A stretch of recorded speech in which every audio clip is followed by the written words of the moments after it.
नमस्कार। Real guts में आपका एक बार फिर से स्वागत है। इस वीडियो को लाइक कीजिएगा, मेरा चैनल को सब्सक्राइब करना मत भूलिएगा और साथ में बेल आइकन दबा दीजिएगा। तो पूरा देश भर में लोकसभा 2024 चुनाव का पहला फेज का जो मतदान है ये कंप्लीट हो चुका है। रात 9 बजे तक लोगों ने वोटिंग किया है और इस बार जो वोटिंग पहला दिन का जो परसेंट है 62.37% लोगों ने मतदान किया है और स्टेट वाइज सबसे ज्यादा मतदान हुआ है त्रिपुरा में, 80% लोगों ने मतदान किया है। उसके बाद वेस्ट बंगाल में 77.57% लोगों ने मतदान किया है। देखो, इस बार तो एजेंडा दो ही था। एनडीए का एजेंडा है कि 400 से ज्यादा सीट हमें जीतना है और मोदी जी का जो कहना था कि 2047 तक विकसित भारत बनाना है। और कांग्रेस पार्टी और उनका जो अलायंस है, इनका कहना है कि हमें डेमोक्रेसी को बचाना है क्योंकि डेमोक्रेसी खतरे में है। अब कांग्रेस का प्रसार देखने के बाद मुझे तो एक बात क्लियर हो चुका है कि इस बार 400 पार हो ही जाएगा लगता है। ये मैं नहीं बोल रहा हूं, कांग्रेस का जो काम है ना ये बता रहा है। कांग्रेस पार्टी ने महाराष्ट्र में जो रैली किया है, एक फिल्म स्टार को लाया, वो भी डुप्लीकेट। हो सकता है कांग्रेस को पहले ही मालूम पड़ गया हो कि भाई हम अगर ओरिजिनल वाला को ज्यादा पैसा देके खरीदेंगे, हायरिंग करेंगे तो वो पैसा बेकार जाने वाला है। इससे अच्छा हम सस्ता वाला को लाए। लोगों ने चाहा तो इसी में हो जाएगा, नहीं चाहा तो हमें भी कोई खेद नहीं होगा क्योंकि डुप्लीकेट को लाया था। वरना कौन सा भला ऐसा लोग होगा कि इलेक्शन का टाइम पर भी कोई डुप्लीकेट काम करेगा। ये कांग्रेस ही कर सकता है क्योंकि इनको पहले से ही मालूम है अगली बार 400 पार। 102 सीट्स के लिए जो ये पहला फेज का चुनाव हुआ है ना, मतदान हुआ है, इसमें ज्यादातर सीट आपका तमिलनाडु से है, 39 नंबर। इस बार तमिलनाडु में जो रिजल्ट आएगा ना, आप देखते रहिएगा। देखो, आप ये वीडियो सेव कर लो, आपको आगे काम आने वाला है क्योंकि तमिलनाडु को लेके मैं आज आपको जो बताऊंगा ना, आपको ये समझ में आ जाएगा। इस बार तमिलनाडु से जो रिजल्ट आने वाला है ना, ये आगे आपको चौंकाएगा बिल्कुल। लास्ट 20 इयर्स में हाईएस्ट परसेंट ऑफ लोगों ने मतदान दिया है, वोटिंग किया है, 71.17% आफ्टर 2009। लास्ट 20 इयर्स में अगर आप कंपेयर कीजिएगा, 2009 में लास्ट टाइम 70.81% लोगों ने मतदान किया था। 39 सीट्स है। लोगों ने तो यहां तक कहना चालू कर दिया कि हो सकता है इस बार तमिलनाडु का ये 39 सीट्स में जो पहला फेज का है ना, 13-14 सीट्स ऐसे ही बीजेपी को मिल जाएगा। देखो, मोदी जी जहां निशाना लगाता है ना, वहां आपको समझने का दरकार होता है। ऐसे ही मोदी जी वहां पर रैली नहीं कर रहा था क्योंकि मोदी जी को मालूम था अगर मुझे 400 सीट जीतना है, मुझे साउथ को भी टारगेट करना पड़ेगा। लेकिन कांग्रेस पार्टी को लगता है कि नहीं, हमने सोशल मीडिया में एजेंडा चला दिया। हमारा एजेंडा चलाने वाला जो लोग होता है ना, जिसका सब्सक्राइबर भी ज्यादा है, फॉलोअर्स भी ज्यादा है, और ये जो भी वीडियो बनाता है मोदी का अगेंस्ट में, ये तुरंत ही वायरल हो जाते हैं। मिलियन व्यूअर्स, फॉलोअर्स है ना, कमेंट देने वाला लोग भड़के होता है। तो जाहिर सी बात है अगर चुनाव होगा तो हमें ही मिलेगा वो सारा वोट, क्योंकि सोशल मीडिया में तो मोदी का अगेंस्ट में है सारा। गेम तो वही हो जाता है ना, ईवीएम वहां पर ही हैक हो जाता है। मैं आपको 2 वीडियो दिखाता हूं। पहला वीडियो अरुणाचल प्रदेश से है। ये वीडियो आप देखो एक बार। इलेक्शन कमीशन ऑफ इंडिया ने अरुणाचल प्रदेश में वोटिंग कराने के लिए अपना पोलिंग टीम इस तरह से भेजा गया है। इतना रिमोट एरिया है फिर भी वहां भेजा जा रहा है। क्यों? क्योंकि लोगों का जो राइट है, डेमोक्रेसी में वोटिंग जो पावर होता है ना, ये सबसे सुप्रीम होता है, सबसे बड़ा होता है, तो वो मिलना चाहिए। इसीलिए वहां ये फैसिलिटीज दिया जा रहा है। अगर ईवीएम ही हैक करना होता, अरुणाचल प्रदेश में 2 ही सीट है, तो क्यों इतना, क्या फायदा इतना तकलीफ लेके 2 सीट के लिए आपको इस तरह से आगे बढ़ने का? कोई सेंस ही नहीं बनता ना। लेकिन फिर भी इलेक्शन कमीशन ऑफ इंडिया का जो टीम है वहां तक पहुंचा।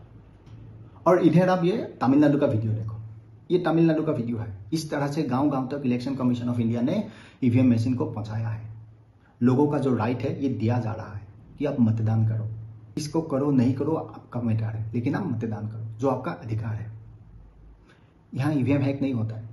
यहाँ लोग समझदार होता है, लोगों को मालूम है कि हमें क्या करना है क्या नहीं करना है। कांग्रेस पार्टी को अगर इतना मालूम होता क्या डुप्लीकेट फिल्म स्टार से प्रसार करवाता? बिल्कुल नहीं करता, क्योंकि उनको भी मालूम है रिजल्ट क्या आने वाला है। वेस्ट बंगाल में भी इस बार 77.57% जो मतदान है ना, ये पहला जो फेज है इसमें लोगों ने मतदान किया है। जाहिर सी बात है वेस्ट बंगाल में भी भारतीय जनता पार्टी को इस बार 25+ सीट जीतना है। क्यों? क्योंकि आपका जो टारगेट है ना 400+ है, वो ऐसे ही नहीं होता है। सोशल मीडिया में ट्रेंडिंग कराने से, सोशल मीडिया में भर के देने से नहीं होता है। इलेक्शन का एक दिन पहले का खबर है, हैदराबाद से इलेक्शन कमीशन ऑफ इंडिया ने 5,41,201 वोटर्स को रिमूव कर दिया गया है। क्यों? क्योंकि ये सारा जो वोटर्स है ना, ये बोगस वोटर्स है।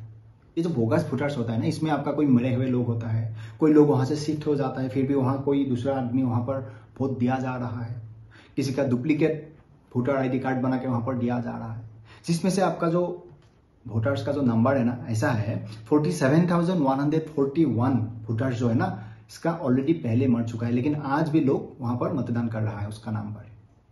और यहां देखो आप, शिफ्टेड वोटर्स जो है 4,39,801 नंबर्स है, ये शिफ्ट हो गया वहां से, लेकिन फिर भी उस कंस्टिट्यूएंसी में लोग मतदान कर रहा है। और जो डुप्लीकेट वोटर्स है 54,259 नंबर्स, जो है ही नहीं लेकिन फिर भी दे रहा है। ईवीएम होने का बाद भी ये हाल है। अगर बैलेट पेपर आ जाएगा तो आप सोचो एक बार क्या हाल होगा। ये जो ओवैसी साहब है ना, यहां से बिलोंग करते हैं ना, हैदराबाद, उनका भी वही लंबा लंबा भाषण होता है, और इन्हीं का दुआ से हैदराबाद में ओवैसी साहब राज कर रहा है। अब मालूम पड़ेगा भैया, ये जो 5,41,201 वोटर्स को इलेक्शन कमीशन ऑफ इंडिया ने हटा दिया है, तो अगली बार तो टक्कर होगा ना। ये बहुत ही जरूरी है, और ये काम यही लोग कर सकता है। ये ओवैसी और इनका जो सपोर्टर है ना, यही लोग ये काम कर सकता है। मर गया उसका नाम पर वोट दिया जा रहा है, लोग वहां से हट गया वोट दिया जा रहा है, डुप्लीकेट आईडी बना के वोट दिया जा रहा है, ये वही लोग कर सकता है। क्योंकि इनका जो सोच होता है ना, क्या होता है मैं आपको समझाता हूँ। ये वीडियो आप देखो, आपको मालूम पड़ जाएगा। वोट करके आई जी। अच्छा खासा भीड़ था। हाँ, भीड़ तो अभी है। भीड़ है। क्या माहौल बना के इस बार जा रही हैं आप? माहौल यही बना के जा रहे हैं कि तेजस्वी जीते। तेजस्वी तो अगर प्रधानमंत्री राहुल बनते हैं कोई बनते, उससे कोई फर्क नहीं पड़ता है। नहीं, प्रधानमंत्री राहुल बनेंगे तो बहुत अच्छी बात है और गर्व की बात है। गर्व की बात है। बिल्कुल। कैसे? इसलिए कि वो कुछ करने चाहते हैं देश के लिए। राहुल जी जी। अच्छा, स्मार्टफोन चलाती हैं कि नहीं? नहीं, हम तो नहीं चलाते स्मार्टफोन, मेरे लड़का लोग चलाते हैं। बाल बच्चा सब कितना है? 7। 7 बाल बच्चा। यस। तो गरीबी नहीं आएगी तो कैसे आएगा इतना बाल बच्चा? अब सब अल्लाह का दिया हुआ है मैडम, सब तो अल्लाह का देन है ना। वो गरीबी किसका देन है? गरीबी तो मतलब देना ही है मोदी जी का। गरीबी मोदी जी की देन है। चलो, और भी मैं लोगों से बात करूं, बहुत अच्छा लगा आपसे बात करके मुझे। अलग ही दुनिया बना लेते हैं लोग। सोच देखो आप, 7 बच्चा आपने पैदा किया, वो अल्लाह का नाम पर। आपका घर में गरीबी है, वो मोदी ने दिया है। वाह, क्या सोच है। हालांकि मैं आपको यह भी कह सकता हूं कि अगर इनका ऊपर आप इन्वेस्टिगेशन करेगा ना, इस टाइप का जो लोग होता है, ये मोदी जी का हर वो योजना का फायदा उठा रहा होगा। आयुष्मान भारत, उजाला योजना, घर घर पानी पहुंचना, घर बनाना, शौचालय बनाना, हर वो योजना इसको मिला होगा, फ्री राशन, सब कुछ मिल गया होगा। लेकिन वोट मोदी को नहीं देना है। हालांकि ये सोशल मीडिया में भी कनेक्ट नहीं है। उन्होंने कहा ना एंड्रॉइड मोबाइल उसका है ही नहीं, लेकिन उनका बेटा का पास है, तो बेटा जाहिर सी बात है किसको फॉलो किया होगा वो आपको भी मालूम पड़ गया होगा। वही ईवीएम हैक होता है, इलेक्ट्रल बॉन्ड बहुत बड़ा स्कैम है, यही सब एजेंडा है। इन्हीं का दम पर इनको लगता है कि हम इस बार जीत सकते हैं। इसीलिए यूपी से ये खबर आया, ये देखिए जो फेक वोटर्स हैं, इन्होंने जो ये पहना है, क्या बोलता है ये, बुर्का या हिजाब, जो भी बोलता है, मैं हिजाब ही बोलता हूं, मैं एग्जैक्टली इनका नाम नहीं जानता हूं। इनका फायदा उठाते हुए वोट देने के लिए गया था, जो पुलिसकर्मी है उन्होंने पकड़ लिया। ये हाल है इनका ऊपर। अगर आप निगरानी नहीं करोगे ना, ये कुछ भी करेगा। हैदराबाद में मैंने दिखाया ना 5,41,000 वोटर्स, जिसका आता पता नहीं है। यहां सोच देखो आप, तुम पैदा करो अल्लाह के नाम पर, और गरीबी तुम्हारा घर में आए तो मोदी का नाम पर। क्या सोच है। और इनका जो ये जो ड्रेस कोड है ना, इसका बारे में मैं क्या ही बताऊं। लेकिन इसका फायदा ये लोग बहुत बढ़िया उठा लेते हैं। इसीलिए इस बार यूपी में क्या है ना, इसको उठा उठा के देखा और वेरीफाई कर करके वोट देने के लिए भेजा, जो बहुत ही जरूरी है। ये योगी जी ही कर सकते हैं और इनके लिए ना योगी जी बेहतर है। योगी जी भली जानते हैं कि भाई तुम लोग जैसे हो मैं तुम्हारा भी बाप हूं, तुम जहां सोचते हो ना मैं उससे 2 कदम आगे सोच के रखता हूं। और आखिर में 2 वीडियो आपके साथ शेयर करना चाहता हूं। ये 2 वीडियो देखने के बाद पहला फेज का जो ये चुनाव हुआ ना, भले कुछ भी आ जाए 4 जून को रिजल्ट, लेकिन ये जो डेमोक्रेसी का जो खूबियां है ना, ये आपको समझ में आएगा। ये जो बुजुर्ग महिला है, इनका उम्र 88 ईयर्स है। ये असम डिब्रूगढ़ से है, फिर भी मतदान करने के लिए जा रहा है, जो उसका राइट है। और ये जो महिला है, बुजुर्ग महिला, ये तमिलनाडु का है। इनका एज है 102 ईयर्स। ये देखने के बाद मन में एक बात तो क्लियर हो जाता है कि कोई कुछ भी कहे, हमारा देश का जो ये डेमोक्रेसी का जो खूबियां है ना, ये इसी बात का प्रमाण है। इससे ज्यादा आपको कुछ नहीं चाहिए। डेमोक्रेसी और ईवीएम का ऊपर सवाल करने से पहले आपको ये जो पिक्चर है ना, ये जो वीडियो मैंने प्ले किया, दोनों देख लेना चाहिए।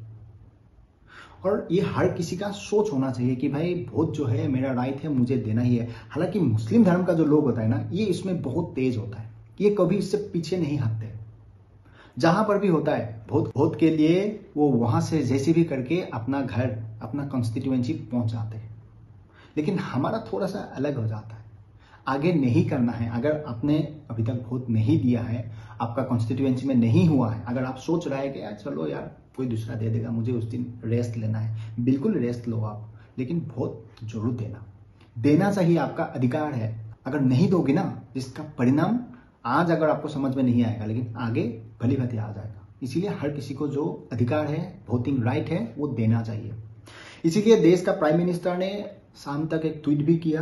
पहला फेज का जो बहुत बड़ा रेस्पॉन्स मिला है, उसको लेके थैंक यू जताया। मोदी जी ने देशवासियों को संबोधित किया, थैंक यू कहा। फिर कहा कि एक्सीलेंट फीडबैक मिला है मोदी जी को ग्राउंड लेवल से कि एनडीए को भारी मात्रा में मतदान हुआ है। तो देखो, पहला फेज का तो हो गया। अगला फेज में कितना % होता है और क्या खबर निकल के आते हैं, ये देखने लायक होगा। क्योंकि यूपी में अभी सबसे ज्यादा फोकस है, क्योंकि मोदी जी का जो कैलकुलेशन था साउथ में मोदी जी ने कर दिया।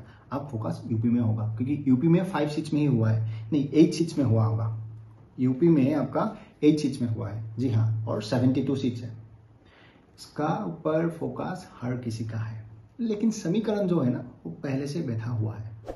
काम ही बोलता है भैया, डुप्लीकेट शाहरुख खान लेके प्रसार करने से आपको मतदान नहीं देगा। सोशल मीडिया में आप डेमोक्रेसी का नाम पर ढोल पीट के ईवीएम को ब्लेम करके आप नहीं जीत पाओगे। देखो क्या होता है। उसके बाद 26 अप्रैल को सेकेंड फेज का है। फिर भी मेरा आपको वही रिक्वेस्ट है कि भारी मात्रा में जाइए, मतदान कीजिए। तो वही था मेरा संवाद आज आप तक पहुंचाना। आई होप आपको समझ में आया। मिलते हैं नेक्स्ट वीडियो में, तब तक आप आपका ख्याल रखिएगा और खुश रहिएगा।